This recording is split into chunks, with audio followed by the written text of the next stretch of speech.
front of it moving right now. There it is. Okay.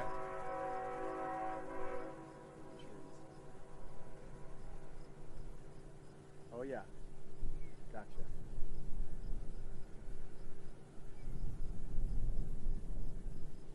Nice and slow. Secret Service.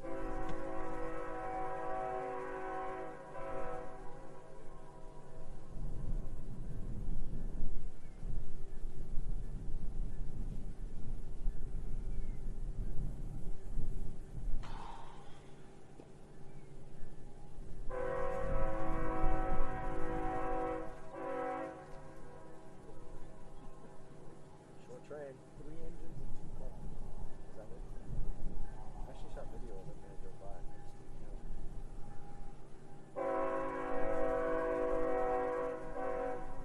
Last car. The Berkshire Hathaway. Yeah, that's right. Oh, wow, cool.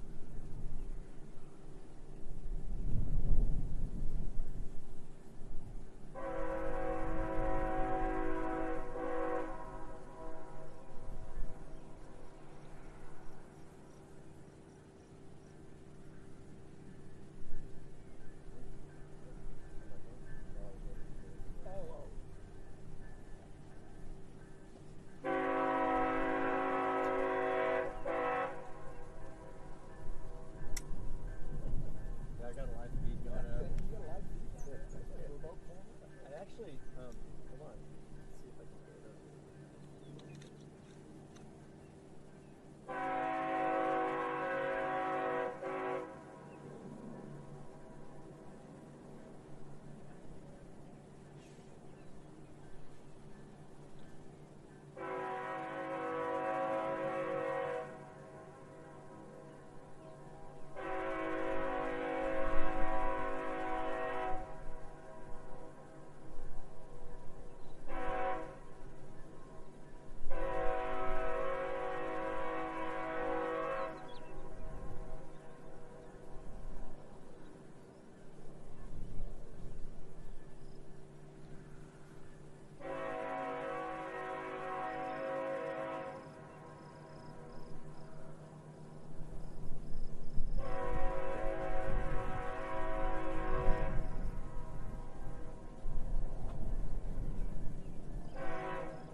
Presidential, you can see the presidential seal on that car.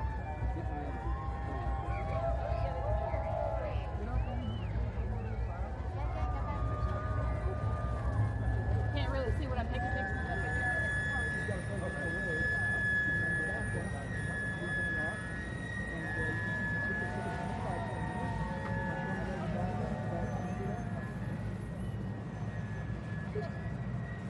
it rolls in. For helping me today, Kat. Must be a rainy day.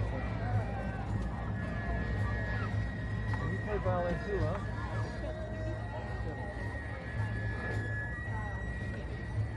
You're going to be on the back like Katie used to like. Be on the back.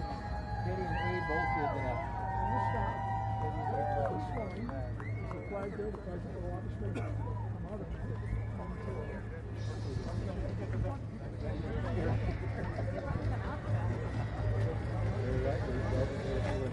So look where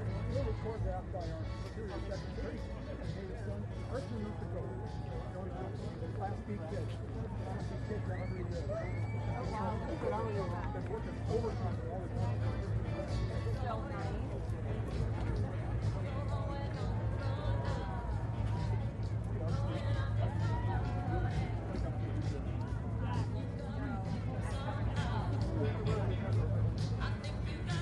Pretty interesting day, isn't it?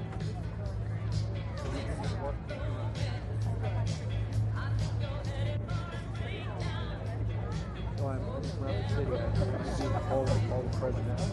Not also. Now, you can see the Constitution makes monogamy illegal anyway. But anyway. Nice to meet you, sir. What's your name? Meredith. What's your Meredith, I'm Mark, the Freedom Poet. Nice to meet you. Yeah, old age today.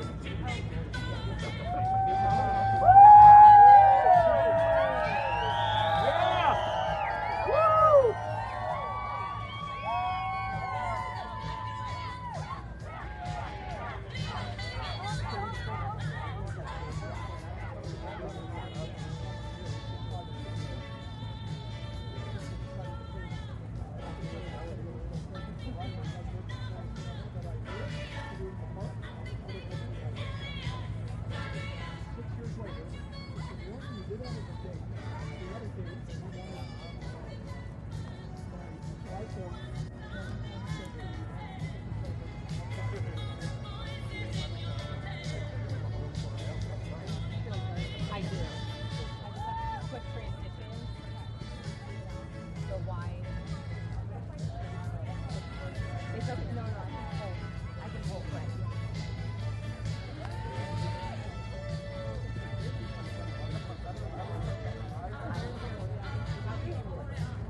Yeah.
Comes out that rain is gonna be like crazy.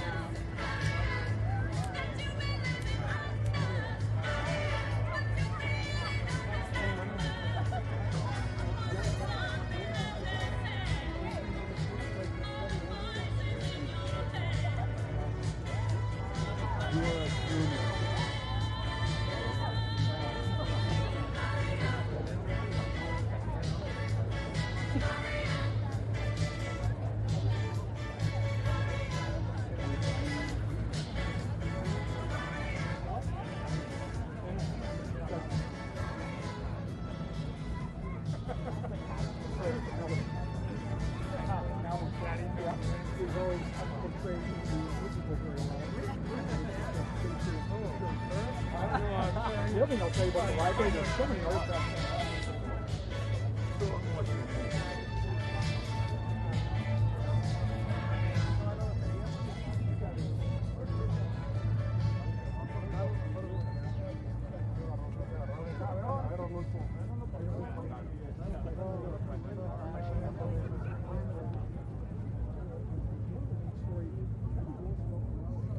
Oh, I know.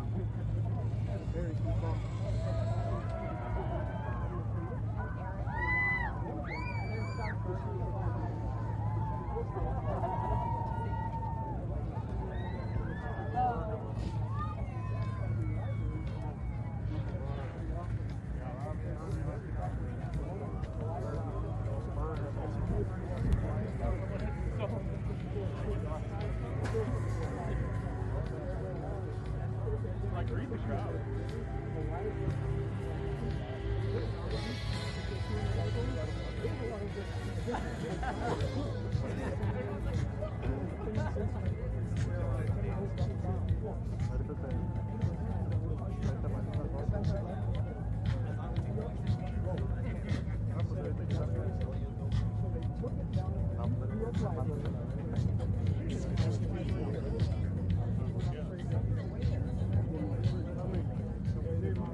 They were all for Obama.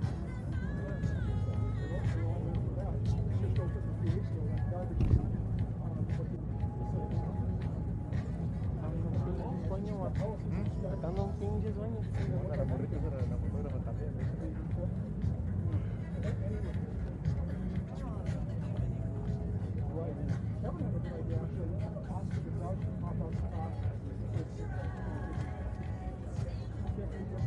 Bueno, no reflejan los ojos.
This way, guys. Got it.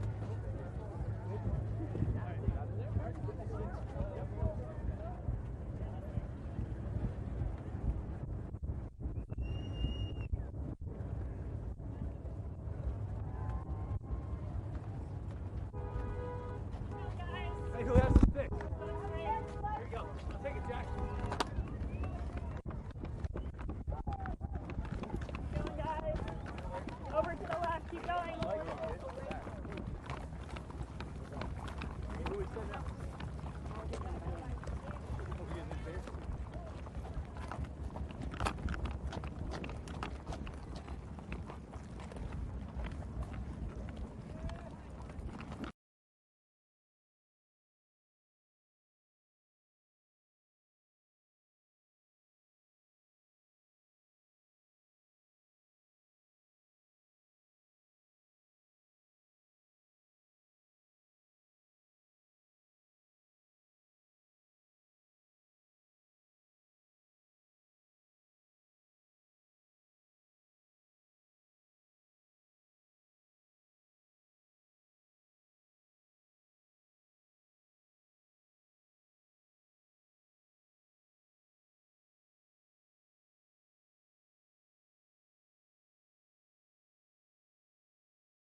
The travel pool is coming up the hill first, right? No, Or is it just behind. Rough Riders first? Rough Riders first. After the cops will come and then the Rough Riders. Okay, great.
Adesso si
resting, abandon thought and let the dream descend. What raging fire shall flood the soul? What rich desire unlocks its door? What sweet seduction lies before us? The point of no return, the final threshold. What warm unspoken secrets will we learn beyond the point of no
point of no return, the final threshold, the bridge is crossed, so stand and watch and burn. We've passed the point of no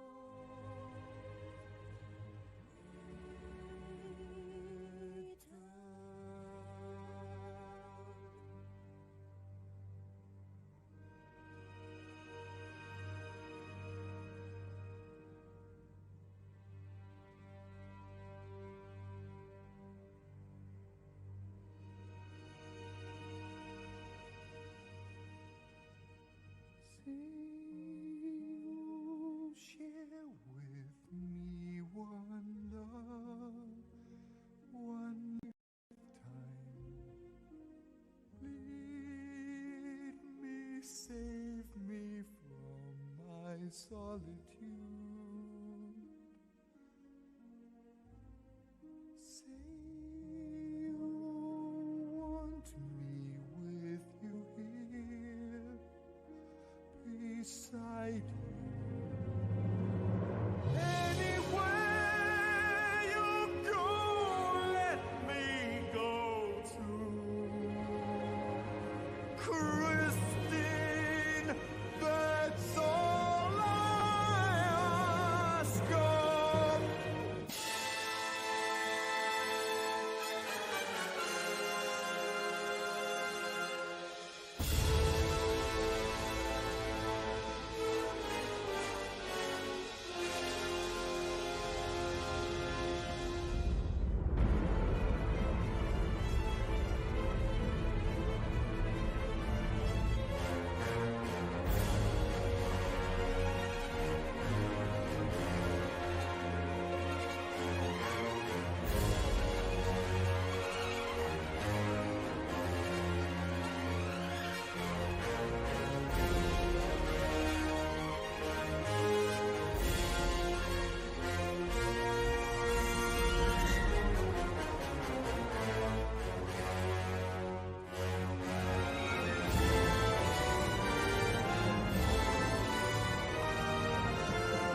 country. Run!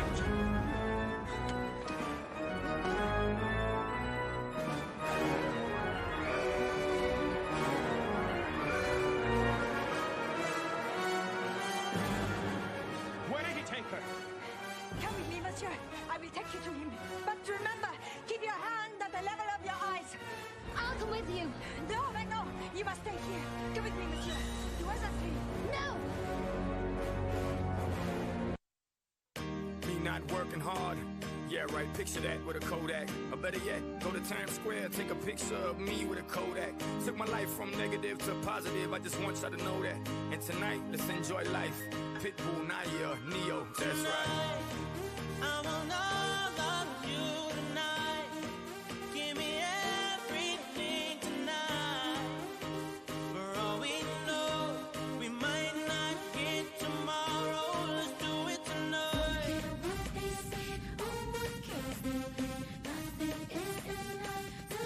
Let's do it tonight.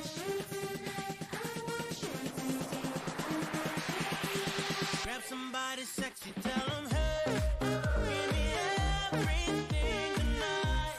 Give me everything tonight. Give me everything tonight.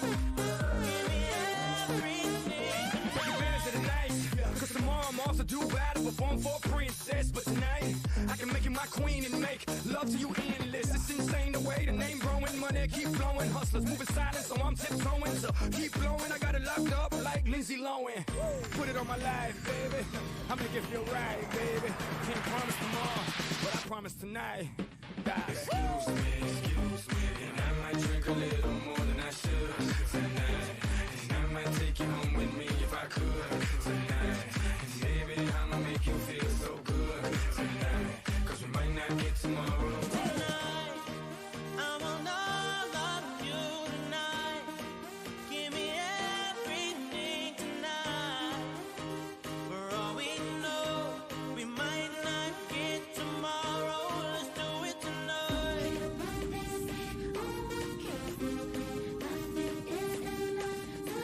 Let's do it tonight.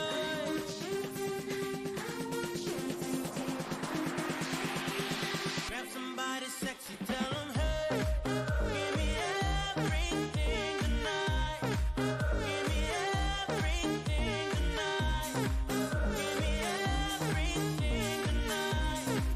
Give me everything. Reach for the stars, and if you don't grab them, at least you fall on top of the world. Think about it, cause if you slip, I'm gonna fall on top of your girl. What I'm involved with is deeper than the Masons, baby, and it ain't no secret. My family's from Cuba, but I'm an American. I don't get money like secrets. Put it on my life, baby. I'll make it feel right, baby. Can't promise tomorrow, but I promise tonight. Darling. Excuse me, and I might drink a little more than I should tonight. And I might take you home with me if I could tonight. And baby, I'ma make you feel so good tonight. Cause we might not get tomorrow. Tonight, I want all of you tonight. Give me everything tonight. For all we know, we might not get tomorrow. Let's do it tonight.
close at hand.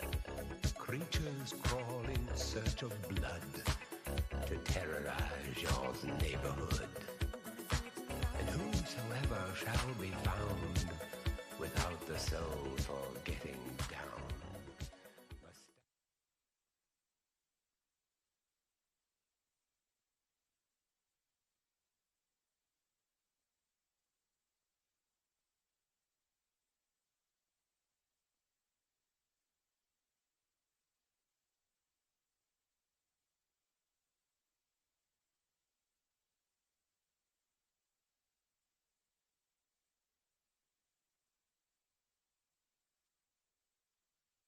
in the air, the funk of 40,000 years, and grisly ghouls from every tomb are closing in to seal your doom.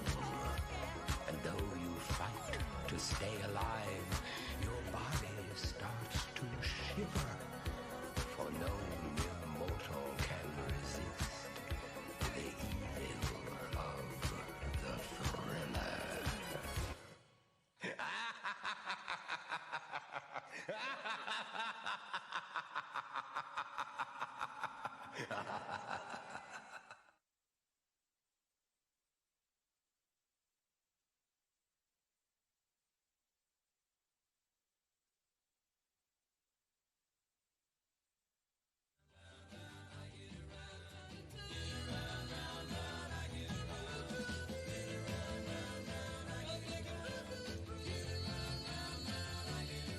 I'm getting bugged driving up and down the same old strip. I gotta find a new place where the kids are hip.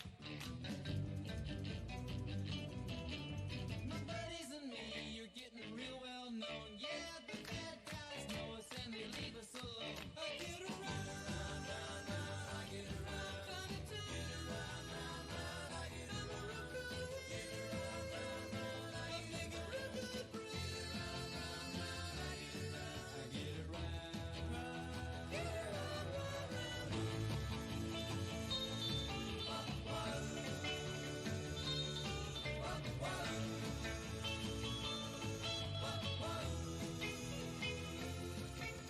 We always take my car, cause it's never been beat. And we've never missed yet with the girls we meet.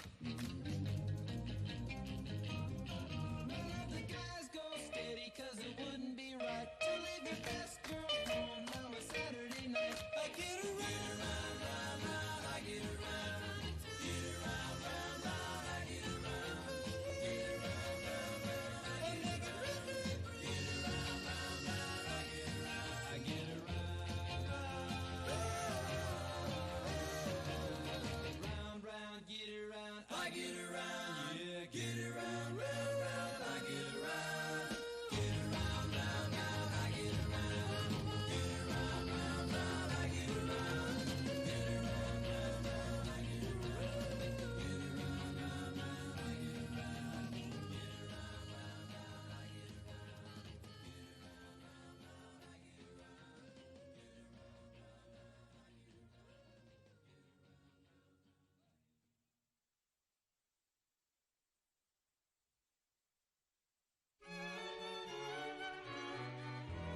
Heavenly shades of night are falling. It's twilight time. Out of the mist your voice is calling. 'Tis twilight time. When purple-colored curtains mark the end of day, I'll hear you, my dear, at twilight time. Deepening shadows gather splendor as day is done. Fingers of night will soon surrender the setting sun. I count the moments, darling, till you're here with me. Together at last at twilight time. Here in the afterglow of day, we keep our rendezvous beneath the blue air, in the sweet and same old way.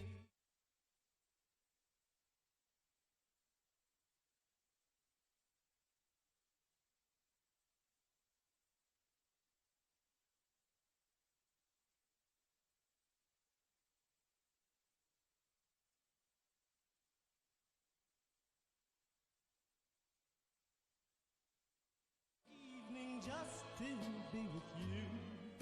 Together at last at twilight time.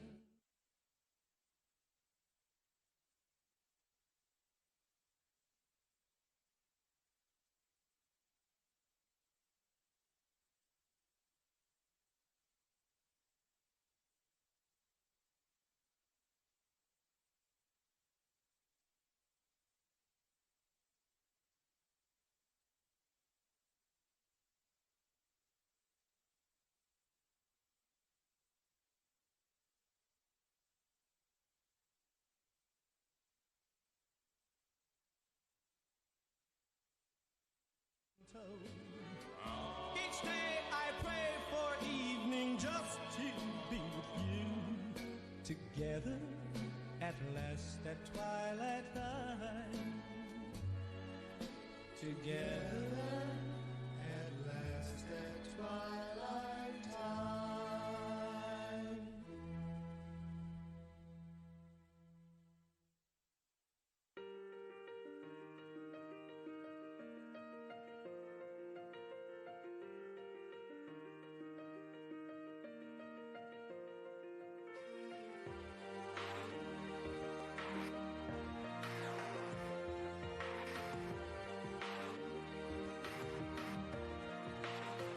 Yeah, you can be the greatest, you can be the best. You can be the King Kong banging on your chest. You could beat the world, you could beat the war. You can talk to God, go banging on his door. You can throw your hands up, you can beat the clock. You can move a mountain, you can break rocks. You could be a master, don't wait for luck. Dedicate yourself and you go find yourself standing in the Hall of Fame. Yeah. And the world's gonna know your name. Yeah. 'Cause you burn with the brightest flame. Yeah. And the world's gonna know your name. Yeah. And you'll be on the walls of the Hall of Fame. You can go the distance, you can run the mile. You can walk straight through hell with a smile. You could be the hero, you could get the gold. Breaking all the records they thought never could be broke. Yeah, do it for your people, do it for your pride. And you're never gonna know if you never even try. Do it for your country, do it for your name. 'Cause there's gonna be a day when you're standing in the Hall of Fame. Yeah. And the world's gonna know your name. Yeah. 'Cause you burn with the brightest flame. And the world's gonna know your name. And you'll be on the walls of the Hall of Fame. Be a champion. Be a champion. Be a champion. Be a champion. The walls of the Hall of Fame. Be students, be teachers, be politicians, be preachers. Yeah. Be believers, be leaders, be astronauts, be champions, be truth seekers. Be students, be teachers, be politicians, be preachers, yeah. Be believers, be leaders, be astronauts, be champions. Standing in the Hall of Fame. And the world's gonna know your name.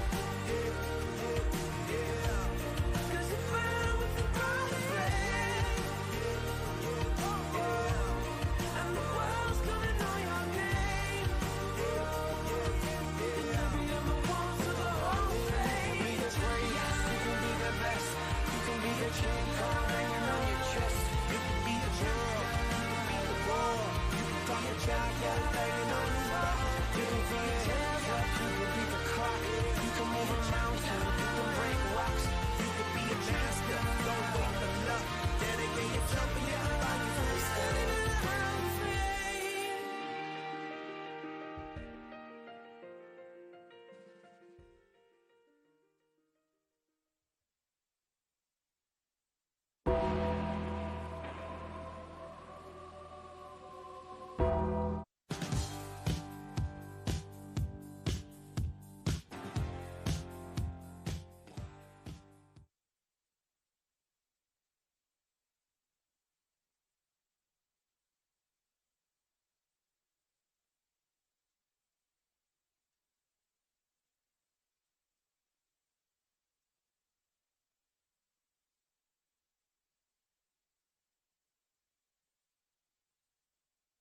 locks of auburn hair with ivory skin and eyes of emerald green.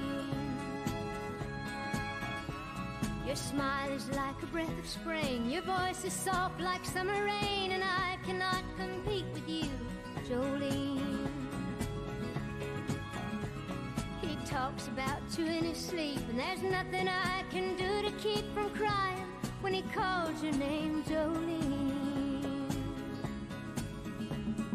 And I can easily understand how you could easily take my man, but you don't know what he means to me, Jolene.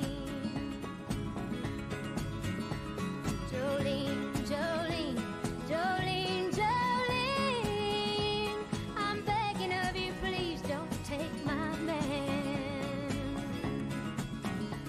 Jolene, Jolene, Jolene, Jolene, please don't take him just because you can. You could have your choice of men, but I could never love again.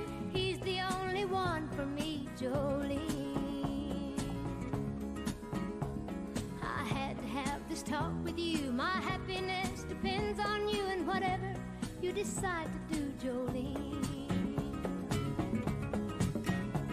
Jolene, Jolene, Jolene, Jolene, I'm begging of you, please don't take my man. Jolene, Jolene, Jolene, Jolene, please don't take him even though you can. Jolene, Jolene.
Ladies and gentlemen, may I have your attention, please?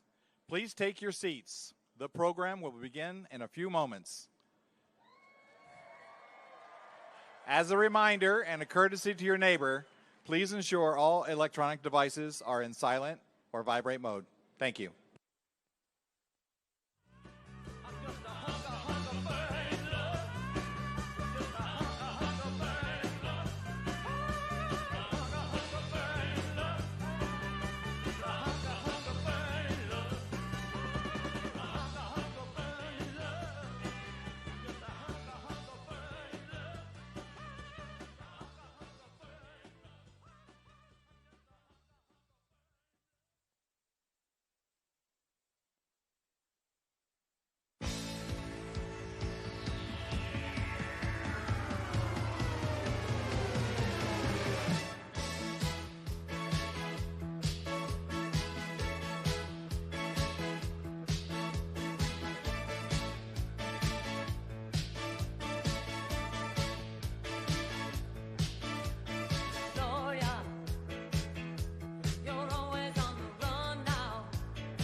home. Please, please, please, please, please, please, please, please.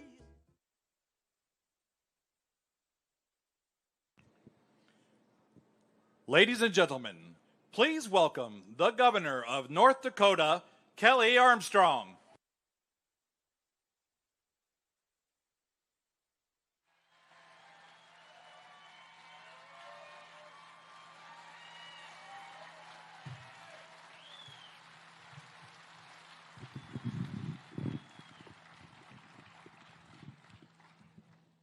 Greetings, everyone. I hope you are all enjoying a beautiful North Dakota afternoon. To our returning friends, welcome. We are so happy to have you back in Medora. And to those of you who are experiencing the rugged beauty of these Badlands for the very first time, we are excited to share our home with you. And we know that you will fall in love with this place and all of the fantastic people who have worked so hard to make this dream a reality. Because I am certain of one thing, the Theodore Roosevelt Presidential Library has the most stunningly beautiful backyard of any library in history.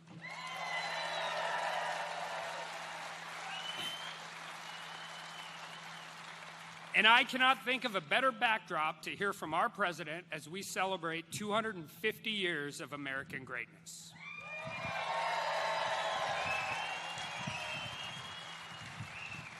These Badlands and the ranchers who call this place home symbolize the rugged resilience that defines our state and this great nation. We are deeply honored to have President Trump back here in North Dakota, and we are grateful that he is choosing to spend part of this historic week right here in Medora.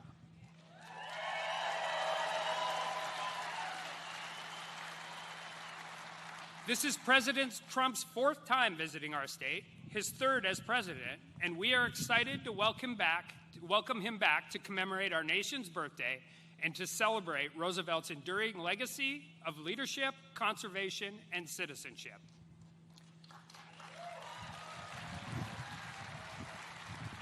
But long before TR became the TR we are celebrating this week, before he grew into one of the most consequential figures in American history, he journeyed out here to Western North Dakota with a much simpler and somber purpose.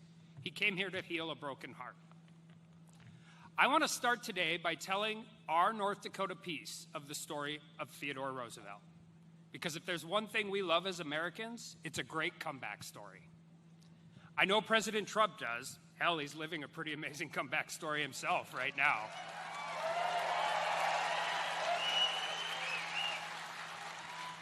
In February of 1884, TR had just lived through the worst day of his life. On the same day and in the same house, he had lost both his wife and mother. Unimaginable loss, soul-crushing heartbreak. As TR himself wrote, "The light has gone out of my life." Always direct, he drew a heavy X across the top of that page. Devastated, Roosevelt came west. He came to this place, not as a politician, but as a broken man trying to outrun unimaginable grief. Once here, he threw himself into the Western ethos. He started ranching, he branded cattle, he rode next to hard men who had no idea or interest in his lineage or his wealth. They were, however, highly skeptical of his dandy clothes and his round spectacles. But TR won them over, because these Badlands didn't just heal him, they remade him. The heartbroken, asthmatic boy became a man. He became a cowboy. He learned the hardships of this life firsthand. He led next to his net, not behind them. He was thrown from his saddle and broke his shoulder. He lost over half his herd to a brutal winter. He spent weeks chasing down boat thieves and delivering them to the local sheriff. But these hardships did not break TR. They healed him. They rebuilt his body and they rebuilt his spirit. If you're explaining Medora's part in TR's life to your kids, The best way to explain it is like the training montage in a Rocky movie. And Roosevelt said that himself. For the rest of his life, he called the years he spent in North Dakota the most important education he ever received. He meant it, and we are proud to be a part of it.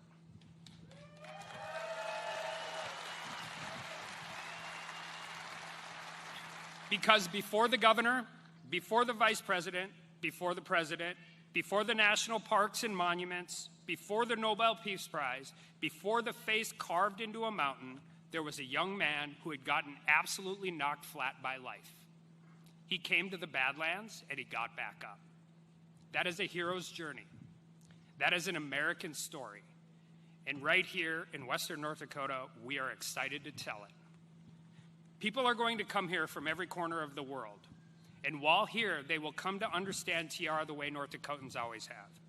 As a man beset by tragedy on the verge of greatness. That is why this place matters.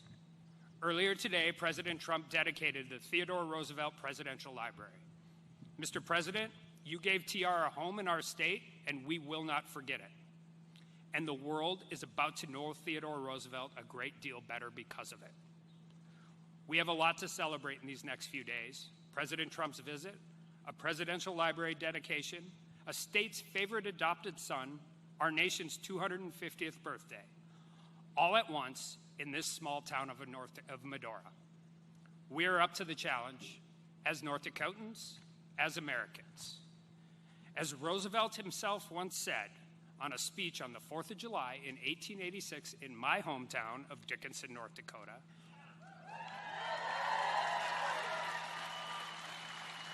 on his way back east from this place to continue his comeback story, we have fallen heirs to the most glorious heritage a people ever received, and each one must do his part if we wish to show that the nation is worthy of its good fortune. As we celebrate these last 250 years of American greatness, we recognize that it is incumbent on each and every one of us to do our part to ensure that the next 250 years are better than the last. God bless you all. God bless the great state of North Dakota, and God bless the United States of America.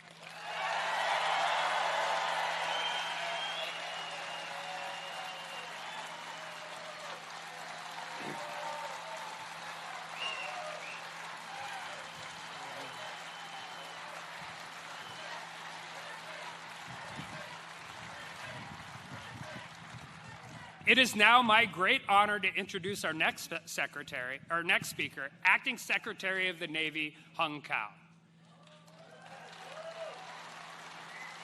Now, you can't get physically farther away from an ocean than Medora, North Dakota, unless you came from rugby. But Acting Secretary Kao holds the same position that a young TR did on his way back to the East and on his journey through what we are now celebrating. And as a fun fact, my grandfather was born in Medora, North Dakota, and he was a sailor on the USS Pawtucket. Acting Secretary Kao assumed his current role on April 22nd of this year. He previously served in the same position as TR, the Undersecretary of the Navy. Acting Secretary Kao joined the Navy in 1989. He is a decorated combat veteran, a qualified Navy Special Operations EOD and diving officer, a naval parachutist, and a surface warfare officer. He retired from active duty in 2021 as a captain. He holds a bachelor's degree in ocean engineering, a master's degree in applied physics, and he was a fellow with MIT and Harvard Kennedy School. Guy's smart. He and his wife April have 5 children, and we are grateful for their service to our country. Please, everyone, give a warm North Dakota welcome to Acting Secretary Kao.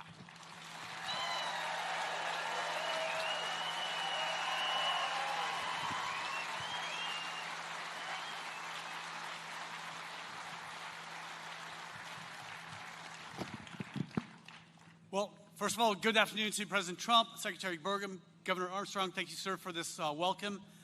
Distinguished guests, and most of all, the people of the great state of North Dakota.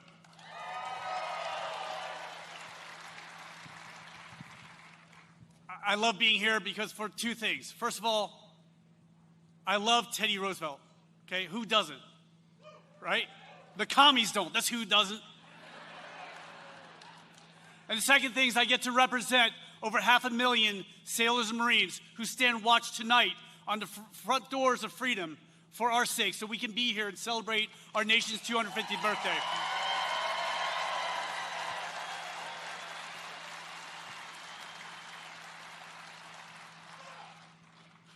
It is such an honor to speak today at the opening of the Theodore Roosevelt Presidential Library, a man who shared the same office as I once held, the office of Assistant Secretary of the Navy, which is now called the Undersecretary of the Navy.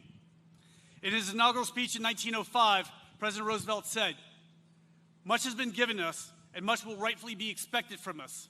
We have duties to others and duties to ourselves, and we can shirk neither." In the speech, he challenged us that we have become a great nation. We must behave as a people worthy of that responsibility. Those words resonate today, and the call to action is still the same. We didn't ask to be the leaders of the free world, but we are, and we must not shirk that responsibility.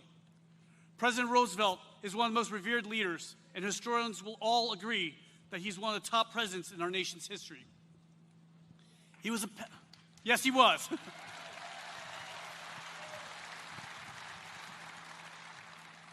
He was a passionate man that cared about many things, but when he was in office, he cared about one thing. He cared about propelling America into becoming a superpower.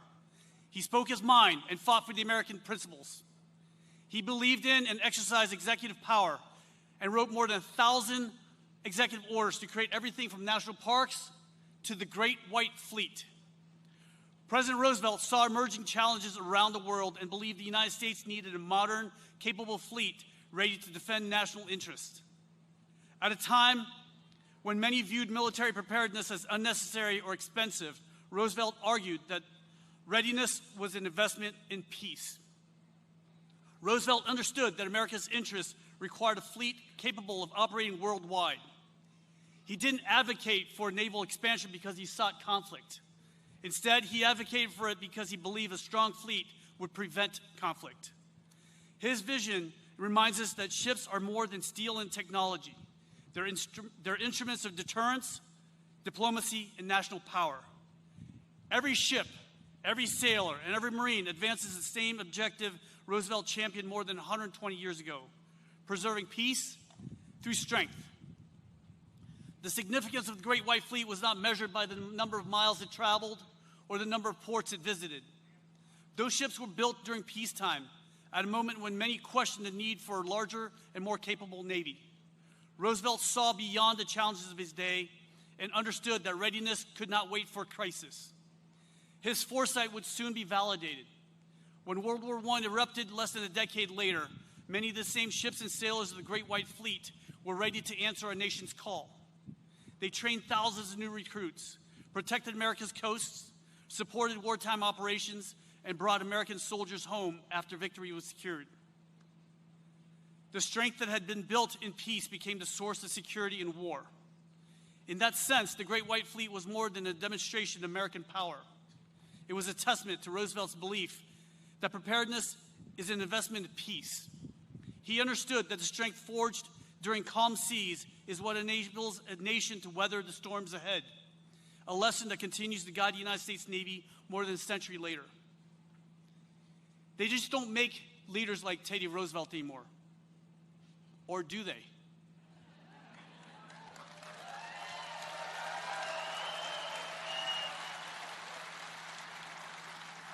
Teddy Roosevelt was exactly the president America needed at the turn of the 20th century.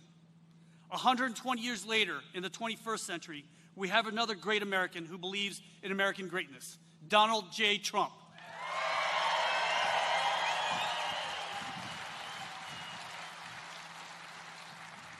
Both men are the people's champion.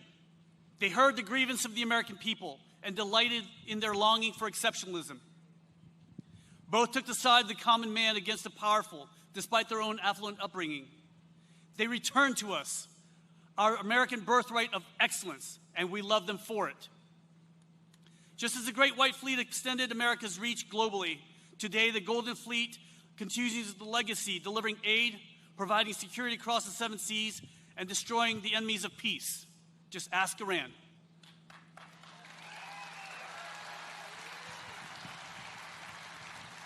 And I tell you what, if you really piss us off, we're going to fly into your country and snag you and your wife while you sleep in your beds.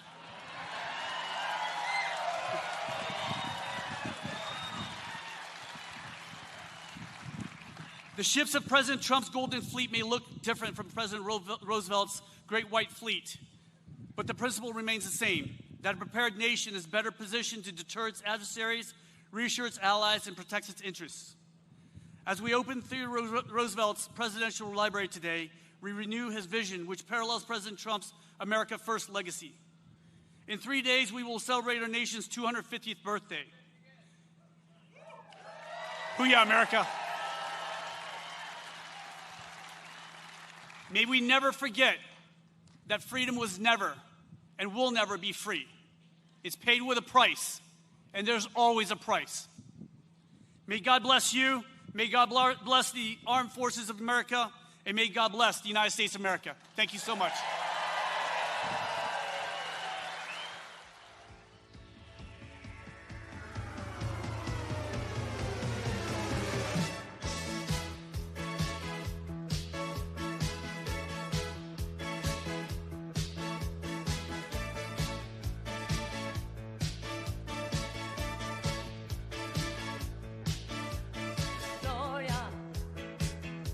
You're always on the run now.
Ladies and gentlemen, please welcome the Secretary of the Interior, Doug Burgum.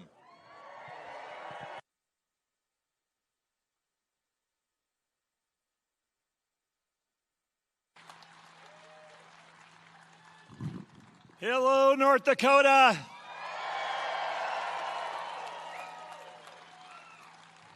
It's an honor to be here with all of you, because if you're here, it's because you care about America. You care deeply about this country.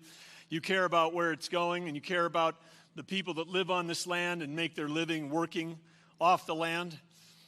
140 years ago, somebody got off the train just over here. It was a 24-year-old New Yorker, and that 24-year-old New Yorker was not yet governor, not yet president of the United States, not at the time the most famous person in the world.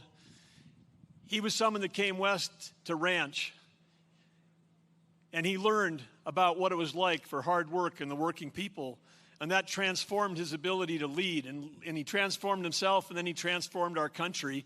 And then we had, just over a couple hours ago, we had another person from New York get off that train at the exact same spot that TR did.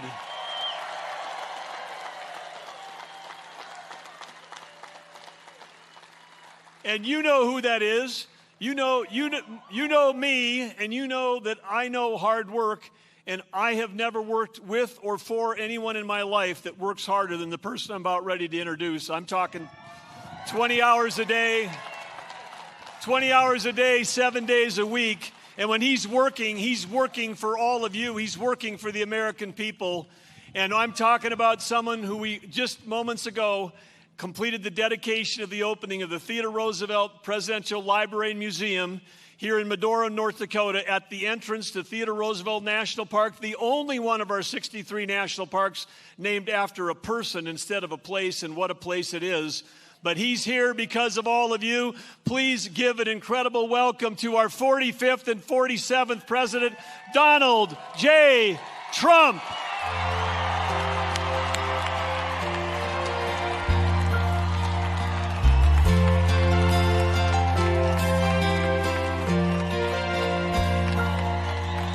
Tomorrow all the things were gone, worked for all my life, and I had to start again with just my children and my wife.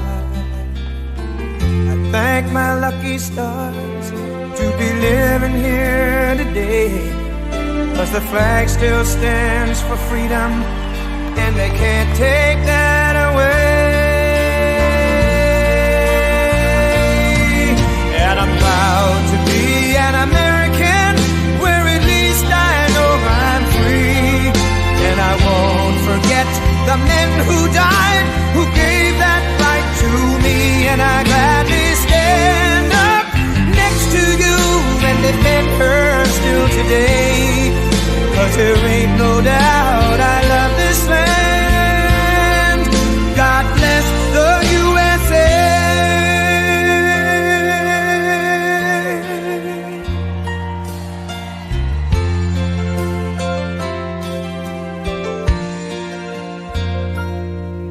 From the lakes of Minnesota to the hills of Tennessee, across the plains of Texas, from sea to shining sea, from Detroit down to Houston and New York to LA, where there's pride in every American heart, and it's time we stand and say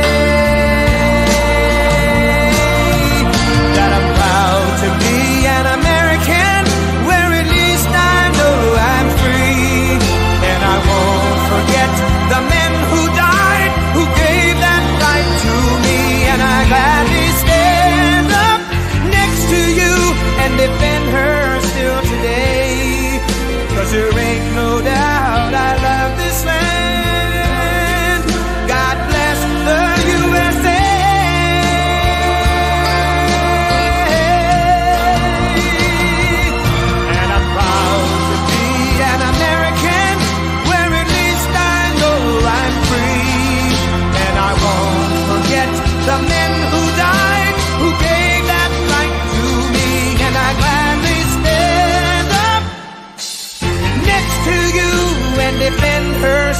today. 'Cause there ain't no doubt I love this land. God bless the USA.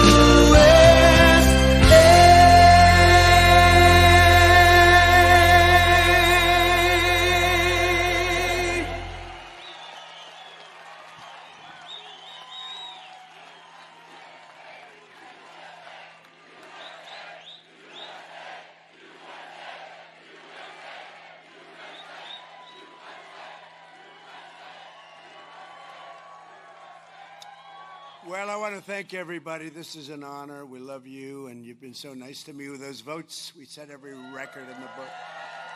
But today we come to the heartland of America to pay tribute to a man who embodied the heart and soul and fight and spirit of our country as much as anyone who ever lived.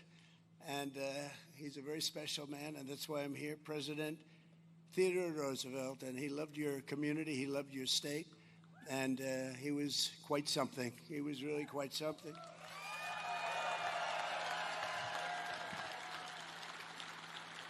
And here, beneath the wide open sky of the Badlands, they call it the Badlands. They said, what's that all about? It's pretty cool. It's a pretty cool name, I have to tell you.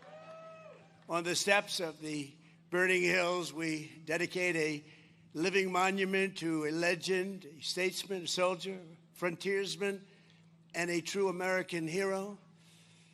This is a very exciting thing for me. And number one, I have to tell you, because this was an inaugural flight of a certain airplane called Air Force One after 37 years.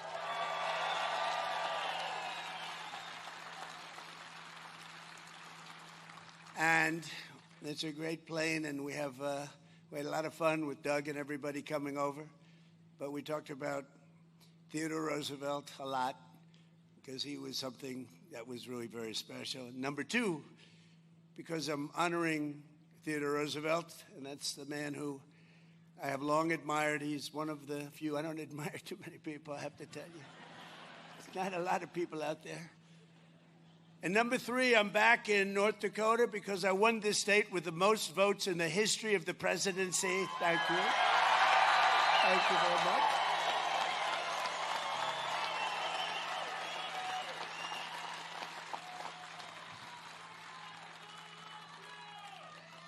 And number four, I have two teleprompters that aren't working, and here I stand.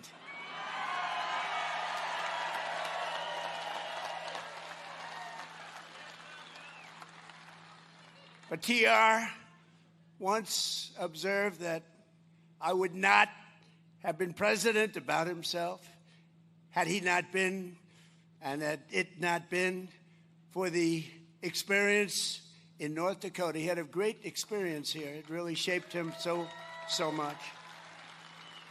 So there could be no better place for this new national treasure than the Rough Rider state. I met some of the Rough Riders. They are Rough Riders. They're good riders, too. They were very impressive.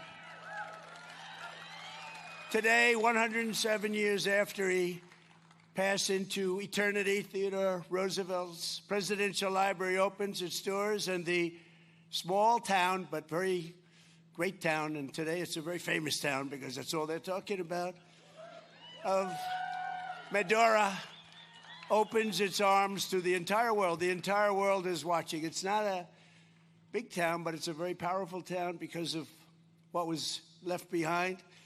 I want to thank the thousands of people who worked so hard to make this project a reality, and you really did. You made it a beautiful reality. Very few places will top it. And starting with the man who put the library in its first funding. Think of it, did so much. He raised so much money. He did so many different things. He really did. He had a very complete life when you think. He was a real man of many forms of genius, and without whom it would never have been possible. Secretary of the Interior. And I'll tell you what, I thought he was an oil man, and he wasn't. I saw him on a debate because this guy was actually going against me. Can you believe it? But I thought he was very impressive. I thought his wife, Catherine, was even more impressive, to be honest with you.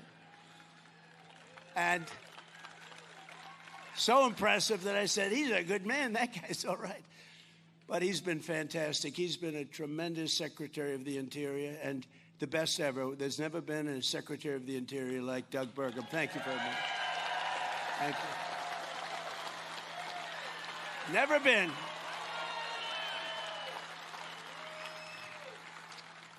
And, you know, Doug called me. He said, would you do me a favor? He's really fantastic because I did not know the gentleman too well. But he said, Kelly Armstrong is fantastic. Would you endorse him for governor? And I did, and he won easily. Kelly Armstrong. Great job you're doing. Great job. And two of my very good friends, two warrior senators, tough cookies, tough. Oh, I wish they could get their way. We could get a couple of little things passed, like voter identification, like proof of citizenship. It's called Save America. You know, that's pretty good. Save America, can you imagine? We have 100% of the Democrats against it and 4 or 5 Republicans, if you can believe that. What are they all about? But these two people are with us all the way, John Hoeven and Kevin Cramer, senators. They're great. Two great guys. And a congresswoman who fights and gets what she wants, and she's very respected, Julie Fedorchak. Thank you, Julie. Very, very respected. And we have our ambassador, Monica. Where's Monica? Monica Crowley. Fantastic. Acting Secretary of the Navy, Hung Kao. And we're building a lot of ships. North Dakota House Speaker, Robin Wise. Thank you. Thank you. Doing a great job. State House Majority Leader, Mike LaFleur. Mike. Thank you, Mike. State Senate Majority Leader, David Hogue. Thank you, David. And all of the members of the North Dakota legislature, I hear every single one. I'm not going to introduce you. You have no chance of that. I'll be here all day, but you're all here. We love you, and you've been with us from day one. Thank you very much. Thank you. And the CEO, who's done a fantastic job, he took me around. I thought it would be maybe 10 minutes, 5 minutes. I've been doing this for 2 hours. Thank goodness I love the subject, or I would not have put up with it. Doug said you could come in. You know, I'm prosecuting a war, which we're winning very easily, by the way. But I said, Doug, let's fly in. We'll do 10, 15 minutes. I know I'm going to love it. And then I'll get out. Oh, absolutely, sir. So then time comes. He got me making speeches. I was over there 2 hours. I know more about that museum than the people that built it. But that's okay, because they did a very good job. I can report that they did a really good job. The CEO of the Theodore Roosevelt Presidential Library, who really did give me a tremendous amount of knowledge, I mean, about things that I never would have thought could have been possible about how great this man was. Ed O'Keefe. Ed, thank you very much.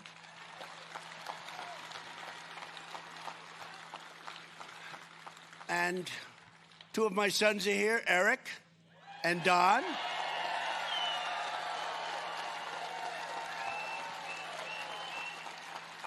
And Bettina, thank you very much. Don just got married. Bettina, thank you. It's going to be great. Thank you very much. But the members of the Roosevelt family and countless foundation staff, donors, and supporters, everyone's here. And I understand that one local construction worker delayed his retirement by 4 years just to be involved with the building, and they heard I was going to come. I was coming even when I wasn't president. I had agreed to come, and they said, well, when we do it, you're going to be president. So that was during that ridiculous time, that ridiculous that ridiculous 4-year period of time they asked me to come. I said, I'd love to come. And I said, I may or I may not be president. They said, we don't care. We want you to be there. And I always remember that. But they said, you're going to win. You know that. If you run, you're going to win. It turned out we did quite easily, actually. And today I can tell you that we can see why it was worth it. It's really amazing. They've done an amazing job, beautiful job. And, you know, they've done it from love. Jobs that are done from love are always better than jobs where you sort of have to follow a plan. They made lots of changes, and every one of them was good, and I think I know about every one of them. After 2.5 hours, I learned every single one of them. But I want to really thank everyone who greeted me at the train station, because that was so famous. That was such a famous train. The last one was President Dwight Eisenhower, and he was actually a very good president. People don't realize he was a general, good general, and he built the interstate highway system. I'd say that alone is pretty good. He was a good, and he was the last one. He was on the back of the exact same train. So the head of the railroad, he was fabulous, and they were explaining all about the train, and they said, wow, that's really some history in the crowd. We had thousands of people over there. It was fantastic. But I have the picture of President Eisenhower in the back of the train, the same exact train. I checked it out because I said, you know, we don't want to make any mistakes because the fake news is watching, and they'll say it wasn't. It wasn't the same train. It wasn't the same train. No, they've been pretty nice to me lately. Look, when you do as well as we're doing, they have to be nice, I guess. They've been pretty nice. And I want to give a very special thanks to the Patriots who gave us such an incredible escort from town. We had more law enforcement. You know, I love law enforcement. Now, according to the people that are running on the other side, in many places, they want to defund the police. That's not going to happen. That's not going to happen. We see them all the time. They said they're social democrats. Doesn't it sound pretty? They're actually communists, but we'll get into that a little bit later. They're not going to win. They're not going to win anything. They got some very unattractive candidates, I have to say. During my first term, it was a privilege to sign the bill that helped get this incredible project underway and transferring 90 acres. We took it right out of the federal government. We ripped it away from the federal government. They don't know what's missing. They still haven't figured out what the hell happened. And today, the artistry and scholarship, technical skill on display right here and in that museum in particular is just fantastic. It's really great. Things that they actually gave me. You know, we're going to build our museum in Miami. They got me a lot of ideas, Doug. You gave me a lot of ideas, Doug. But they really did it well. Incredible. I even had a conversation with Theodore Roosevelt. I said, what did you think about the Panama Canal? Do you consider that your greatest achievement? How do you feel about the fact that the Democrats gave the Panama Canal away to Panama for $1? You know, he built the Panama Canal, preceded really by a man who was he was the tariff king, William McKinley. He was the president, and they took his name off Mount McKinley, and I put it back on because it deserved it. Put it back on. But McKinley actually, and he was assassinated, but he made tremendous amounts of money, made our country very rich. And then Teddy Roosevelt, as the vice president, got in, and he did some incredible things. But one of them, I think one of the most amazing, maybe a lot of people would say the parks. You could say a lot of different elements of his success, so incredible. But he built the Panama Canal. It was the most expensive project to this date, if you bring the dollars forward, ever built in history. 38,000 people died. They died 95% from mosquitoes, malaria, 95%. You expected almost to die. They paid workers from the United States. Mostly they came in, and mostly, I must say, men. It was a little different time. Today would have men and women, but they had all men. And they paid them massive amounts of money, more than they were making as workers in the United States. It's such a fascinating thing, the Panama Canal. I've studied it long and hard, and when they gave it away, $1, But they died from the mosquito and they died from the snake. They have a viper, a snake, that if you get bit, you're in trouble. If you get bit, you were dead. You were dead. And that wiped out about 5%. We lost 38,000 people building the Panama Canal. Our people. 38,000 people died building the Panama Canal. It opened and it was very successful. And we gave it away. We gave it away. It was the most expensive thing we ever built. And it was also the most profitable thing we ever built. That's a nice combination. A little bit like Venezuela. We did a good job in Venezuela. And we're actually doing equally as well with the Islamic Republic of Iran. Maybe you've heard of it. But think of it, the Panama Canal, so we gave it away. The first thing they did, you know what they did? They raised the prices for the ships by 4 times. And they didn't lose one ship. And then they raised it again twice. And they didn't lose one ship. All they did is make tremendous amounts of money for years and years. How stupid was that? And now China is trying to take over the Panama Canal, and we're not going to let that happen, okay?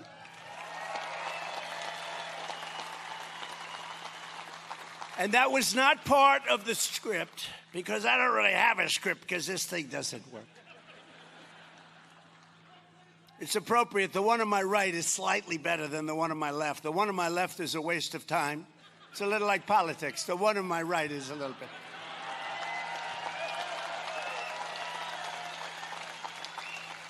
It's not great. I'd give it about a 2 on the scale of 10. And this afternoon, I'm pleased to announce that through the National Endowment for the Humanities, we will be awarding the library $750,000 to support the opening exhibits during the first year. So they're getting a nice check. Getting a nice check. And as you know, this week, Americans all across our nation are filled with joy and excitement and anticipation as we prepare for one of the proudest moments in our history.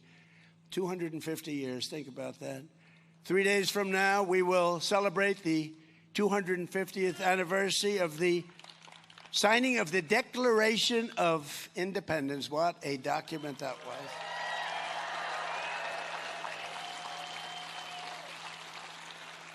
And this week, we look back on 250 years of glorious freedom, and we took so much time and so much effort. And by the way, on July 4th, it's going to be approximately 107 degrees out.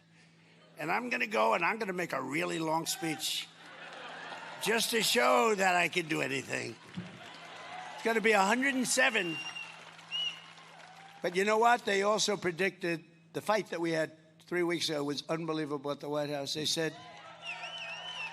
said a week before, 6 days, 5 days, 4 days, 3 days, 2 days, 1 day. They said it was going to rain. It's going to be horrible. You're going to have to cancel the fight. Sure, we're going to have to cancel. This was a big event. This was one of the highest rated fights in history. It was on CBS National on a Sunday night, not a Saturday night. Saturday nights are called Death Valley for television. I know a lot about ratings. But Sunday night's very good, and it was broadcast on CBS, a network, and it got among the highest ratings any fight has ever gotten. But they said it was going to rain, and I talked to Dana White. I said, Dana, I don't know, this is bad. Sir, it's 100% chance of rain. I said, you sure, like maybe 90? No, 100%, sir. So it was 7 o'clock, and it wasn't raining. Then it started at 8 o'clock, and we were going to delay it till 12 o'clock midnight. I said, that's not good. But it wasn't raining at 8 o'clock. And it wasn't raining at 8:30. And we had the fight on time. And it never rained. Never rained. So you never know about weather forecasting, do you? With all the money we spend all that money. That's happened before. We had a big march in Washington. You remember that? That was going to be rained out, sir. We're going to have to change it. Rained out, never rained. So we're getting pretty good at that. But this is a time to rediscover the indomitable spirit that built our country and all that will ensure America always remains the most exceptional nation on the face of the earth. We're not going to let communists get in our way. We're not going to let anyone get in our way. Not the communists. It's a very unattractive lot. They're not going to do it. They're not doing anything, those people, what they're doing. They're so stupid. They're so stupid. There could be no better place to begin this rediscovery than with the life, times, and passions of Theodore Roosevelt. He had great passion. The Colonel, they called him, was an American man. He was really a great he-man. He was an American man through and through. His chest swelled with American optimism, confidence, enthusiasm, pride. His heart beat with an unyielding sense of America's destiny and pride, and that pride was bigger. The biggest word for him, I think, was pride. He was a proud man. But I'm a proud man. I'm proud of our country. I'm proud that 2 years ago we had a country that was a laughingstock all over the world, and now we have the hottest country anywhere in the world, the most respected country anywhere in the world. But as a young boy, I saw that he loved Lincoln, and Lincoln's casket would pass through a nation torn apart by civil war. I don't know if you know that. I think Teddy Roosevelt, is probably as big as I was trying to get that today, and I think it came pretty loud and clear. Abraham Lincoln was the person that he most respected, most admired, most looked up to. He has a beautiful picture of Lincoln that he had in his one of his rooms, one of his very important rooms where he lived, and it's at the library. By the end of the 60 years, TR had transformed his country by the reach of his vision. He had a great vision, and by the force of his will, into one of the greatest places, one of the greatest empires, one of the most incredible countries, ready to take its rightful place as the strongest and most respected nation anywhere in the world. They didn't have people that they had no idea where they were. They didn't have people that couldn't walk up the steps. See those steps? They didn't have people that had no idea where the hell they were. They didn't have people that said, let's have open borders so millions and millions of people can pour into our country from prisons all over the world. They didn't have those people. They had strong, smart people like Teddy Roosevelt. Today, America is stronger and more respected. Right now, I'll tell you, the king of Saudi Arabia, I was with him a year ago, smart guy, good guy. He said to me, sir, it's amazing. And this was as we were just started to really, and we've made a lot of progress since then. You see the numbers, factories being built all over the country at a level that we've never had before. But he said, 1 year ago, during the Biden, Sleepy Joe, during the Biden administration, he said, 1 year ago, your country was dead. We gave up on your country. They were looking at China. They were looking at others to protect them. They were looking at other countries. And now you have the hottest country anywhere in the world. He said that, and it's true. Now it's even more so than it was then. Hottest country anywhere in the world. So Theodore Roosevelt and his presidency fell exactly at the halfway mark between the founding in 1776 and the place we are today in 2026. And here are 5 lessons, and I wanted to write these because you can learn from some people, not from too many. From a lot of them, you don't want to learn much. But you can learn from him, and here are 5 lessons that are really extraordinary. Life offers to all Americans on the threshold of our 250th year. First of all, the life of Theodore Roosevelt reminds us that Americans never give up. We don't give up. If you really look back 2 years ago, I could see people wanting to give up. I can see them wanting to give up. He never stopped, never quit, never surrendered in pursuit of his dreams. He had a dream, a very complex dream he did because of the way he traveled, the way he moved, the fact that he ended up here and turned out to be one of the most impactful things he ever did, ending up right here where we are. But his pursuit of the American dream never, ever stopped. It was really amazing. He was plagued by asthma, very, very bad, very serious. He was having a hard time breathing for much of his life. But he went out and he was told by his doctor that he'd have to live very quietly. This is as a young man, he was told you'd have to be and have a very quiet life. You have to be nice and easy. And he did just the opposite. He had a freaking wild life, right? He was wild. He just didn't want to take that. He didn't want to listen to his doctor. He didn't want to be quiet. He wanted to be great. He actually wanted to be great, and that's what he turned out to be. Young Theodore replied, "Doctor, I'm going to do all the things that you tell me not to do, and I've got to live the sort of life that you've described. I don't care how short it is. I just want to live my life the way I want to live my life." It was great. I mean, who would say that? The next year, he sailed the Atlantic, and he summited the Matterhorn just to prove that he could do these things, just to prove his doctor wrong. He knew his doctor. He wanted to prove him wrong. Maybe it wasn't smart, but it worked out okay. But again and again, he summoned the will to transcend tragedy and triumph and defeat heartbreak with hard work. He worked hard, and I found that out. I mean, if you love what you do, it's not work. That's one thing I will tell you. People say, I work hard, but it's not work, because if you love it, I love making America great again. I mean, I'm having a good time. So it's not work. We call it work, but it's not. In his library, we find his diary open to the page from 1884, when his mother and his wife died on the very same day in the very same house. Totally unrelated. Just a tragic moment, but unrelated. There wasn't an accident where both of them were killed. They just died.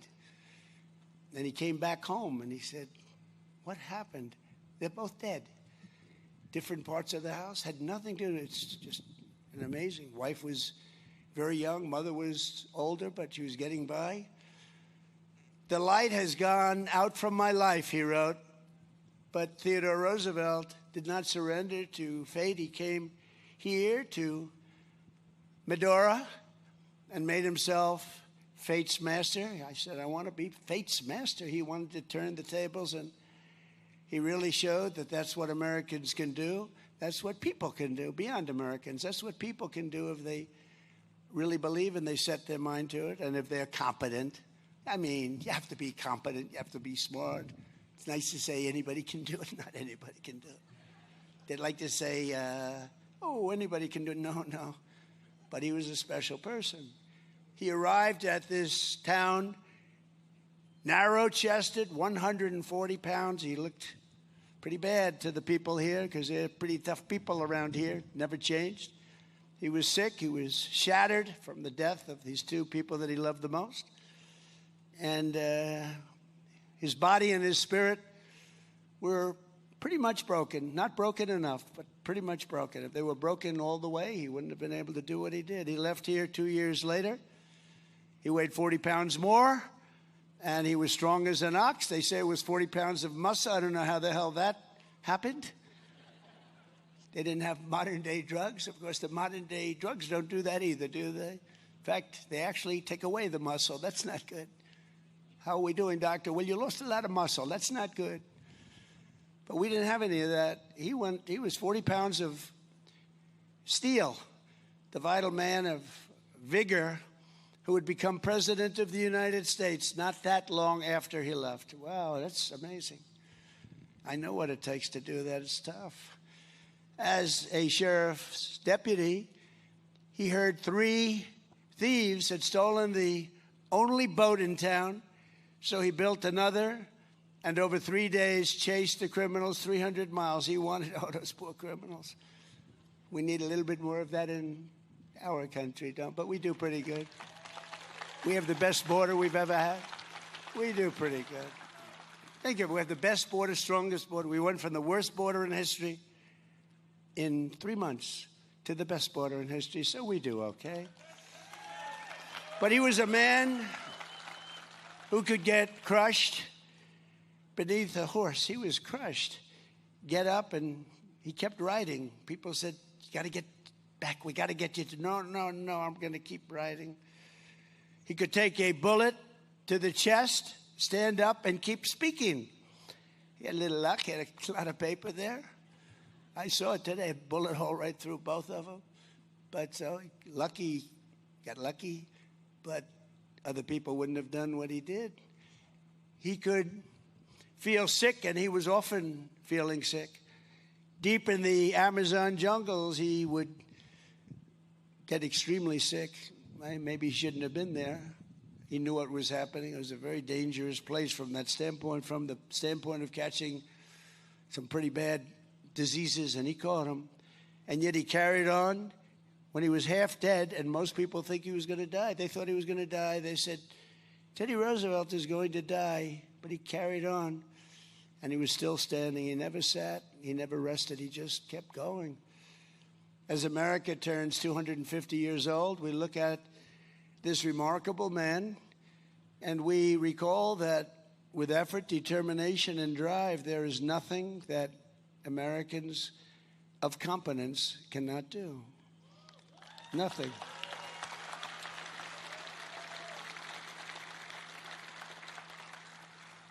Our ancestors were the people who raised up New York City from the marshes of Manhattan and then ventured into the Dakotas to carve up a life in the place that they called hell with the fires burned out. I don't know what the hell that's supposed to mean. Hell with the fires burned out. That doesn't sound so nice. But you did, and you've become a tremendously wealthy state, a very successful state with low taxes. I mean, you have great government. You have great government, these people right over here and the people I introduced, but other places have good land. They have valuable assets under the land, and they're losing. You know, California was our third biggest oil drilling state, Doug, not so long ago. It's got tremendous amounts of oil. Nobody knows that. It was third after Texas. Years ago, it was a big oil drilling. Now they won't drill because the environmental lunatics have said don't do it, and it's not a state that's doing very well. In fact, it's doing extremely poorly. One of the most beautiful states in the world, best weather, best everything. From winning our independence to laying the railroads, taming the West, and planting our flag on the moon, nothing great that America has ever done has come without staggering effort, and it has never come easy. It's been really an unflagging persistence that drove us into greatness. We had the persistence of great people, great men, great women. They were persistent. They never gave up.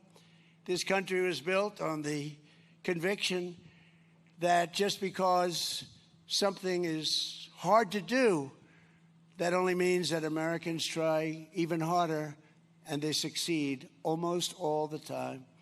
Because whatever the obstacle, whatever the challenge, it's no match for American grit. And you have it probably as much or more than any other place there is. You have American grit.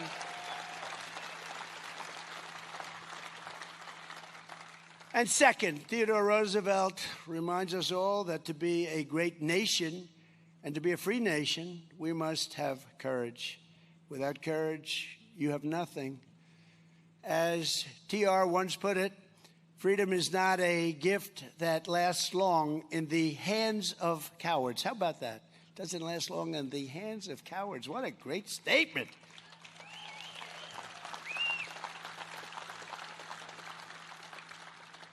I want to use that. I shouldn't have said it. I would have used that statement, and I wouldn't have attributed it to TR. And they would have said, oh, what a great statement that is. Trump made a brilliant speech. What do you think, John? Would I get away with that? Kevin? I don't know. Maybe not. But that's a great statement. That's a beautiful thing to say. But in the West, he tracked a 1,200-pound grizzly. My two boys know all about that. I say, are grizzlies dangerous? Is a grizzly bear dangerous? I looked at Eric and Don. They know more about that stuff than any human being, I tell you. They said, they're real dangerous, Dad. I said, are they violent, bears? They said, they're really violent, right, fellas? You said they are violent, but that doesn't scare them. Just be scared, okay, and get the hell out of there. But we want to keep you around. But when it roared, a big one, and it wanted to strike him, and it was going rapidly there, very fast. I just learned that on a beautiful airplane coming over here. He shot it squarely between the eyes, and it fell, touching him but not able to destroy him. When he heard a man here threaten to kill him right here, one of your tough people, is he around by any chance? Would you please stand up? He rode to his house. He rode to the man's house, knocked on his door. The man threatened to kill him. He said, I'm going to kill Roosevelt. And he declared that I've come over to see what you want to begin with. And how do you want to begin the killing? He said, how do you want to begin? I'm right here in front of you. How do you want to begin the killing? That's a little different kind of a guy. By a coincidence of history, it was exactly 128 years ago today that Colonel Roosevelt gave our nation one of the greatest examples of American courage the age-old chronicles of military valor have ever seen. After commandeering a ship to Cuba for the volunteer regiment, he personally raised and trained his incredible Rough Riders. The Rough Riders, I saw the Rough Riders. What the hell are the Rough Riders? Look at these guys. I wish I looked like that. If I looked like them, I would have been president 20 years ago. You guys are great. Thank you. They could really ride those horses. They let us in. They were going faster than the car. I said to my guys, is there any danger in the way they're riding? Yeah, there's danger, sir, but they're great riders. You guys are fantastic. Thank you.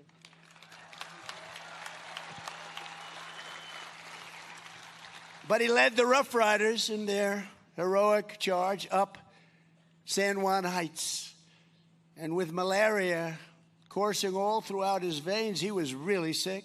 Colonel Roosevelt galloped into a hail of Spanish bullets, and when his horse came to a wire fence, he leapt off the horse. He jumped off the horse, and he started running toward the enemy. I don't know if that was smart, but he made it. Then he looked over at the next hill, and he grabbed his men. He said, fellas, let's do it again. And he did it again and again. The Rough Riders' victory at San Juan Heights led directly to the collapse of the Spanish line. Ah, the Spanish. They're members of NATO, but not very good members of NATO. They say, no, we don't want to help other people. What are we doing, huh? They are not behaving nicely, but they will learn. Soon after they relinquished their grip on Cuba and Guam, the Philippines and Puerto Rico, and they were all ours. We got them all. And speaking of Cuba, after many, many decades, it's coming our way. Coming our way. But for his actions that day, TR was celebrated as a hero and eventually awarded the Congressional Medal of Honor. That's a big deal. And I'm thrilled to announce that just moments ago, 128 years after the Battle of San Juan Heights, it was my really great privilege to deliver his library and a very special little gift. In fact, I gave it to Doug and the president, a man who did such a good job in helping to build it. Doug raised a lot of money, got a president to be out here all day instead of 15 minutes. And I gave that medal. I took it off there. We have a beautiful room, the Roosevelt room, this Roosevelt, by the way. And I took it off the wall, brought it over, and we just presented it. It's going to be in your library now for a long, long time.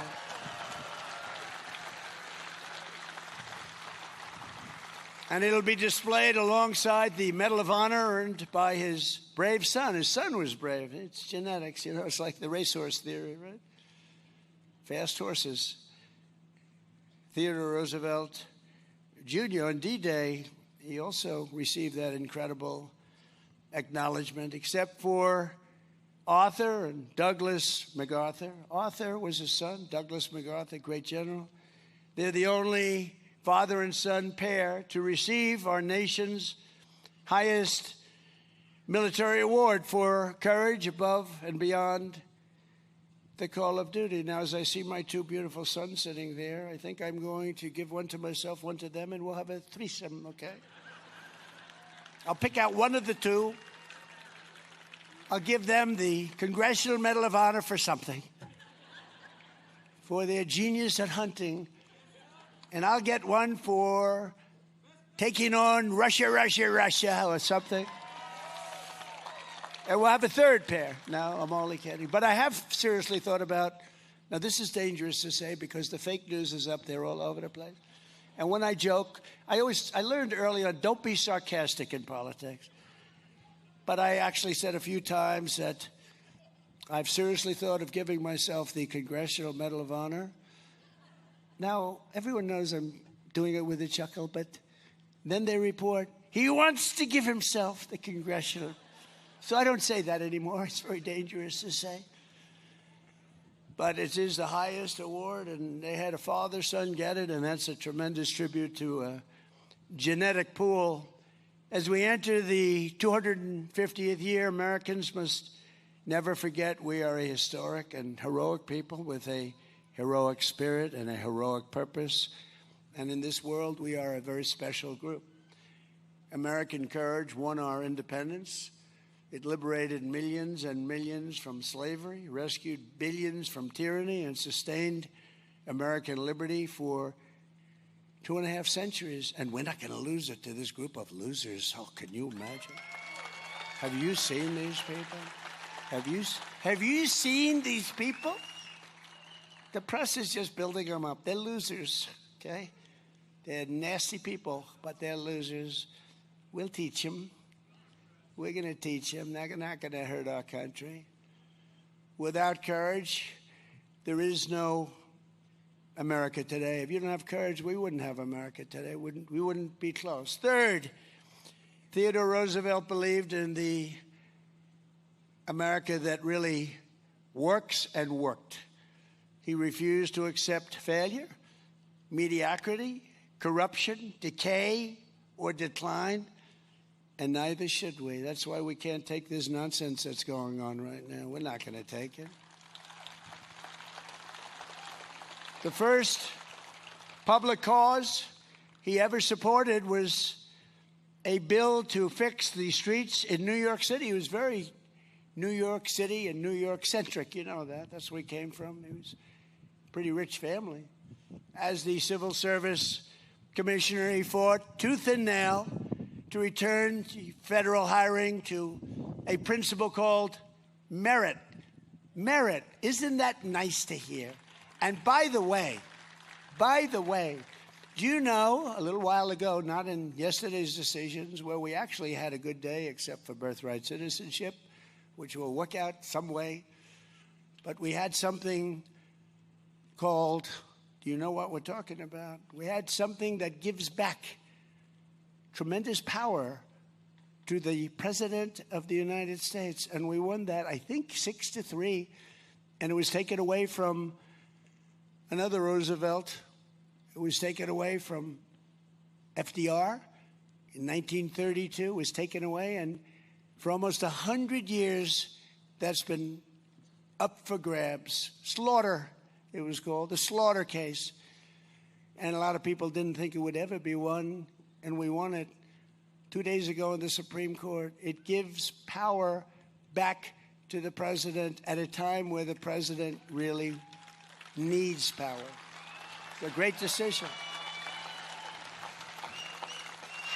It was the most important, and we won some others too. It was the most important decision of all of them, I think. But we'll take care of the birthright citizenship because that was not meant for rich people from other countries. That was meant for Actually, it was meant for the babies of slaves. If you look at it, it was a month after the Civil War ended that it went through. That's because it was meant for the babies of slaves. It wasn't meant for rich people from China. They came over in Gulf Streams. It was meant for the babies of slaves. So I believe, no, I know they got it wrong, but that's okay because they gave us something that nobody thought. But they also gave us something in one of the sessions a year ago. It was called merit. Our country now is based again on merit. So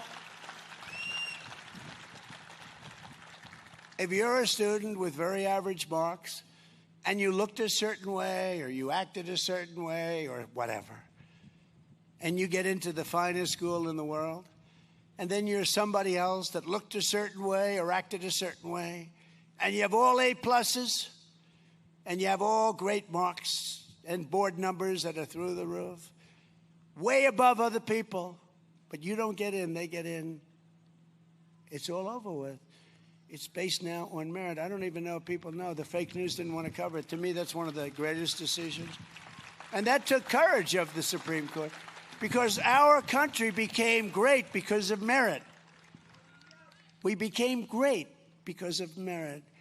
And when you look at those soldiers that we have standing there at Washington, D.C., where we ended up, so we had one of the most unsafe cities, places, our capital, anywhere in the country. And now we have one of the absolute safest. You can walk anywhere in Washington, and we fixed up the monuments, and Doug was fantastic. We had 78 monuments, fountains, statues. We have the reflecting pond, which we did the best job of all, and they came in with box cutters and they cut it up, but it's working fine. We're going to let a little water out. We're going to redo it a little bit. But we fixed it up after 100 and think of it. It was 1922 that it came about, and from the day it was built, it leaked. From the day it was built, it didn't work. But when it did, when they had water, it was beautiful. It reflected Washington, the Washington Monument. It reflected Lincoln and Washington. Think of it. How beautiful. How beautiful. And these people went in and cut it up, and they got caught. We'll see what happens with them, but they got caught. But they put a big gash, 350 feet long. Think of that, 350-foot gash along the side of this very expensive material. But it will have it all. It's already good. We want to have it done for July 4th, and it was done for July 4th. And it's operating right now, but we'll let a little water out. We'll fix it up very quickly, Doug, and it'll be just as good. But we have, for the first time ever, what they don't say, we spent a very small amount of money, too. What they don't say is Barack Hussein Obama. Have you heard of him? Barack Hussein Obama spent tens of millions of dollars trying to fix it, and it was a disaster. Sleepy Joe Biden spent millions of dollars trying to fix it, and he was unable to do it. But we did it, and it works beautifully. It's a beautiful, we got rid of the algae, which they put in. They put in algae. Who the hell put in algae?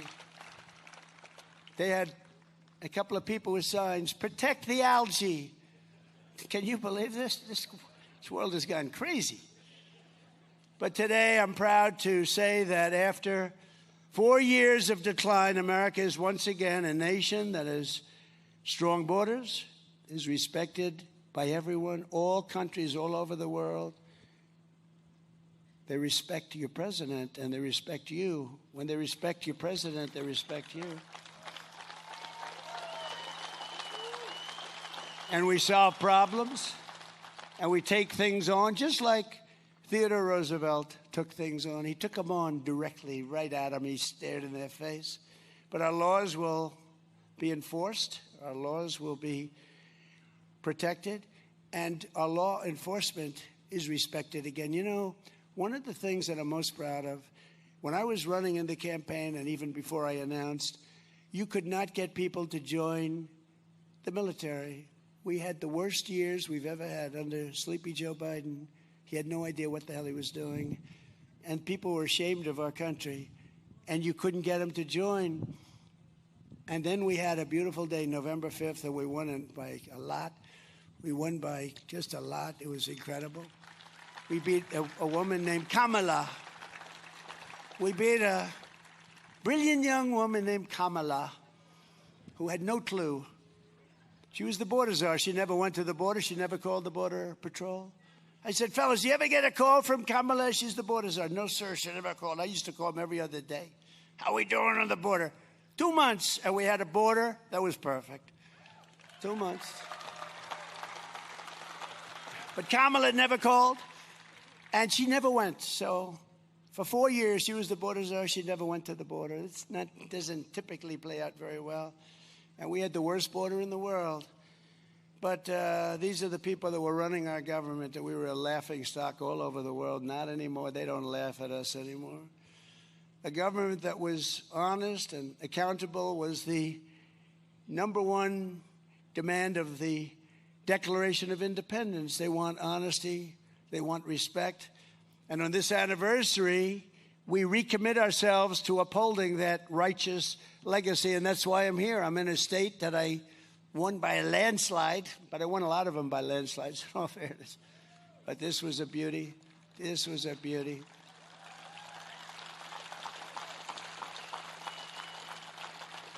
And I refuse to tell you.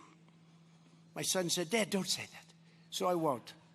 I refuse to tell you who got more votes, me or the legendary, and he was great, Theodore Roosevelt. I refuse to say. Because you'll say he's a braggart. He's a terrible human being. He's a horrible person. So I refuse to say. I told my son, I will not say. Thank you. Thank you for giving me some good advice, Eric Trump and Don Trump. TR was also a staunch and ferocious opponent of a thing called communism. You've been hearing a lot about that lately. He said the doctrines of communistic socialism, if consistently followed, mean the ultimate annihilation of civilization. Other than that, he thought it was wonderful.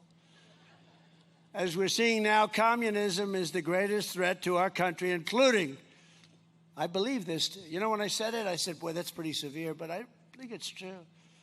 It's the biggest threat to our country, including World War I, World War II, Pearl Harbor, September 11th. I think it's a bigger threat, potentially a bigger threat than that, because it's like a cancer that spreads, and you better stop it fast. We will never let the United States become a communist country. Won't happen. And fourth, thank you. Fourth, Theodore Roosevelt believed in an America that thinks big. He thought big. He was a big thinker. He was a tremendously big thinker. On the 4th of July in 1886, he spoke in Dickinson, North Dakota. Anybody from Dickinson? And said, like all Americans, I like big things, big prairies, big forests, and mountains. I want them big. He wants big wheat fields. He wants tremendous railroads. Let them be big and beautiful and powerful, and herds of cattle. He wants everything big. He wants big factories, steamboats. He wants everything big. It was cool. I mean, I thought it was great because I feel that way. I've always felt that way. Theodore Roosevelt wanted a big future, and he had big dreams for America. And thanks to him, we built the Panama Canal, that beautiful Panama Canal.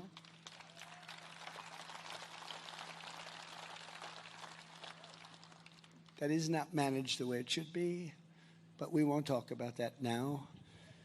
But he did all of these incredible things with parks and everything else. And we vanquished every foreign power from the hemisphere, and he raised the American flag on the far side of the world. He had our American flag planted on every part of the world. He would call, or whatever they did in those days, is the flag over there? Is the flag? He wanted that flag to fly boldly in other countries and other parts of the world. We built the Great White Fleet. Did you ever hear the Great White Fleet? We used to build ships. We're going to start very soon building them again. We're building them like Will you see? Although we do build the greatest submarines ever in the world. We're 15 years ahead on submarines and other things. We do other things great, but we're going to start with the ships again. We used to build a ship a day. And now they got out of that.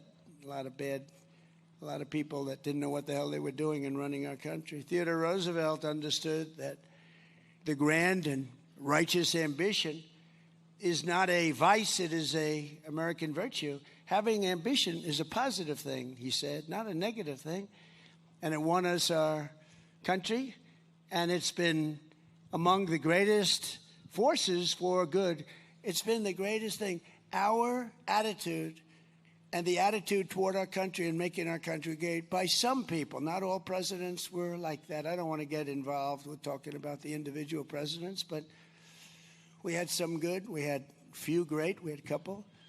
But we had some good, but we had some really bad ones, and they set us back very, very substantially, in particular the last one. A nation like an individual either rises or falls, builds or decays, lives or dies by this. As we look into the future of our 250th year, it's time that we get out there and we expand our aspirations and our ambitions and build the country that will inspire the entire world for generations. So that's what we're doing. Again, we have more money being invested in the United States of America by other countries and people than ever before, by many, many times over. The fake news doesn't like talking about it, but they see what's happening. Look at the stock market. Every day it's hitting a new high. I think it's 82 times now. In a short period of time, 82. And that's a good thing, not a bad thing. And all of you that have 401ks, which are many. Who is a 401k? 401k, yeah. Big percentage of the audience. Everyone that has a 401k is setting records right now in your 401k. Your wife, your husband, your kids, they all think you're a genius. I'm the genius. I'm the one. No, I'm only kidding. No, I told the story the other day for the first time. A policeman came up to me, a big, strong, good-looking guy, and he said, "Sir, I want to thank you." He was almost sort of crying. I said, "What do you want to talk to me about, officer?" He was standing on the line. He was watching as I shook hands with people. Some of these people are extremely strong in shaking hands. They break your hand because they're so emotional. "Sir, thank you very much." A guy's an NFL offensive lineman. "Sir, I'd like to thank you very much." Why? But he came up to me and he said, "Sir," I was leaving, "I want to thank you so much." Why? My 401k is up 84%. My wife was disgusted with me for years. It was just going in the wrong direction. But it's up 84% this year. And I just want to thank you, sir, because it's really helped me with my marriage. My wife is respecting me again. She thought I was an idiot. This is a big, strong guy. But the women, you know the women rule. You know that. We know. All the guys in there, you know. This guy is a big, powerful guy, and he was petrified of his wife. But you know what? He said, my wife now respects me again. She thinks I'm a genius. She thinks I'm Warren Buffett. She thinks I'm one of the greatest investors. But they are up. But everybody in this room, there's not one person here that hasn't been going up 50, 60, 70, 80%. Your 401ks, you're making a lot of money. Everybody is. And we have more people working today than any time in the history of our country. We have more people working today than at any time. And we inherit a tremendous inflation problem from Biden. We inherited the worst inflation in history. 48 years, they say, but let's say history. It was the worst inflation, and prices were high. And those prices are all coming down. And you see fuel is coming way down. It's dropping like a rock, just like I said. Because those boats are coming out of the Hormuz Strait. They're coming out by numbers that nobody ever saw. We're setting records, actually. The oil is dropping. We have some great oilmen here. I don't know if they're happy or sad. I don't give a damn if they're happy or sad. I want the prices to go down, and the oil is dropping like nobody thought possible, but I told you it would. Total control. We have total control of everything. This is just the beginning of the golden age of America. We're in the golden age of America. And America is going to experience something that I can truly say, I believe, the best is yet to come. It's going to be coming, and it's here, but it's coming at speeds that nobody thought possible. Finally, Theodore Roosevelt understood that whatever our background, we are all Americans. We're Americans first, united under one flag. And we don't wipe our hands on a flag. Did you hear the person? One of our communist people. But they cleaned it up. The press cleaned that statement up. You know that, right? She didn't use the word hands. She used a different word, a disgusting word. They're disgusting pigs. She didn't use the word hand. They said hand. She used another word. You know what word I'm talking about. These people are a disgrace. That's why Theodore Roosevelt boldly fought for what he called the new nationalism. The word nationalism is a very interesting word. Putting the needs of the whole nation and all of these people above partisanship, lobbyists, crooked politicians. This is one thing with these guys. They are honest as hell. I'd let you know if they were crooked, if John or Kevin were crooked, I'd say, they're crooked pals, but they're honest. Maybe they're too honest, actually. We got to get a little action going here, fellas. But no, these are great politicians. They're great people. That's why you put them back in office in record numbers, the two of them, all the time. But TR knew that true patriotism demanded caring for the worker, the environment, and the health and culture, and integrity for the nation itself. He was something special.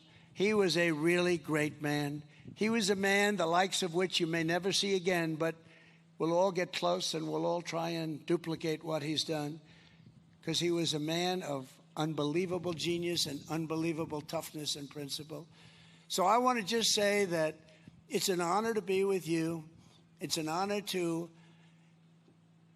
be asked to represent our nation in the opening of what will be a truly great library, museum, or center. Call it what you want. And he deserves it as much as anybody that's ever been president of the United States, which is such a great honor. And I just want to thank everybody for being here on this extremely hot day. It's a beautiful day, and it's a beautiful state. And I want to thank you all. Thank you very much, everybody. Thank you. Thank you very much. Thank you.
It's fun to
close at hand. Creatures crawl in search of blood to terrorize your neighborhood. And whosoever shall be found without the soul for getting down must stand and face the hounds of hell and rot inside a corpse's shell.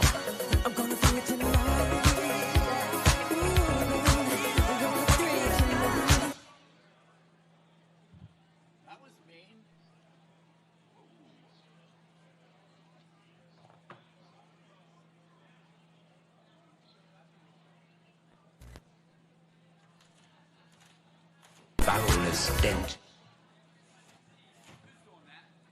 in the air, the funk of 40,000 years, and grisly ghouls from every tomb are closing in to seal your doom. And though you fight to stay alive, your body starts to shiver, for no